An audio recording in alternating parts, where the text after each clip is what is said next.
John Cena explains why he still does not want kids. You didn't want kids. Where are you on kids now? I don't want them. You don't? No, and I'm still there. I'm 47. I don't have them.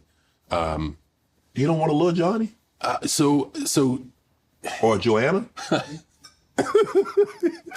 that's great, and that's usually what everyone says. And I got to tell you, it's not the easiest out there because a lot of why we're here is to reproduce. Mm-hmm. I have a certain curiosity about life, and I also know the investment that it takes. Mm-hmm. And my biggest fear is, as someone who's driven, many times stubborn and selfish, I try to approach the world with kindness and curiosity, but I don't think I'm personally ready, nor will I ever be, to invest the time it needs to be a great parent, because I want to live life for all it is. And I still have a lot to do, and I still want to do a lot. I have a wonderful partner I do it with. We've had open conversations about this. We share the same values. It's a tough subject to talk about because it immediately puts you in a category, and we can't help but judge. People are human nature. We're all judgmental. I'd like to believe that I operate under the construct that everyone's okay living their life. And I can tell you, this is not like a knee-jerk reaction. Mm-hmm. I've thought long and hard about this, even as my youngest ages, like 15, 16, I remember thinking about it.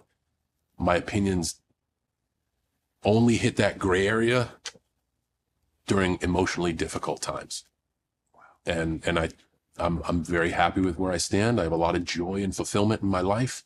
And that's pretty much where I stand on that. Was that a difficult conversation to have with your wife? No, it was actually, I learned from every scenario. Okay.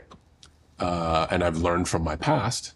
Yeah, because you had a reality show, right? I did. And it would play, man. So that, no. Again, I don't regret that. Okay. I look back on that fondly because it really showed me who I was. Oh, okay. So when I begin, I got knocked off the bike. That's okay. I love. It's time to get back up and go find it again. Mm-hmm.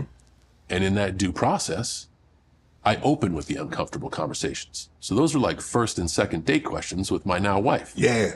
And it was great because we both got to lean into these uncomfortable moments and address this stuff. And now I've noticed that's one thing that a lot of people in today's society do not take the time to do. They don't take the time to ask the important questions or the most uncomfortable questions that need to be asked and that need to be addressed. And then they find themselves in a situation where they're dating somebody that they don't really know, or they haven't gotten any clarity on things that are important to them because they didn't ask certain questions. You're doing yourself a major disservice if you're not asking the questions that are important to you and the way that you approach life.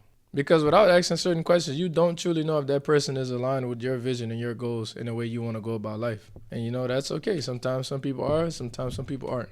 Now we've actually built a foundation where whenever one of us is feeling bothered, right, nothing's off the table. Right. So of course, nobody's perfect. We have our disagreements, but we handle them right then and there.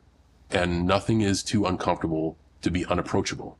And that's like starting off with a conversation about, hey, where do you see family life? And what is the definition of our family? And what brings you joy? And is this a bucket that you need to fill?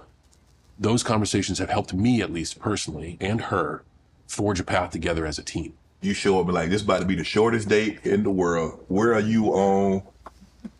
So, but I also believe there's somebody out there for everyone. Yes. I mean, we can see that the way the world is, there is a lot of different people out there. And I think that's beautiful because that can lead to love, connection, which is good.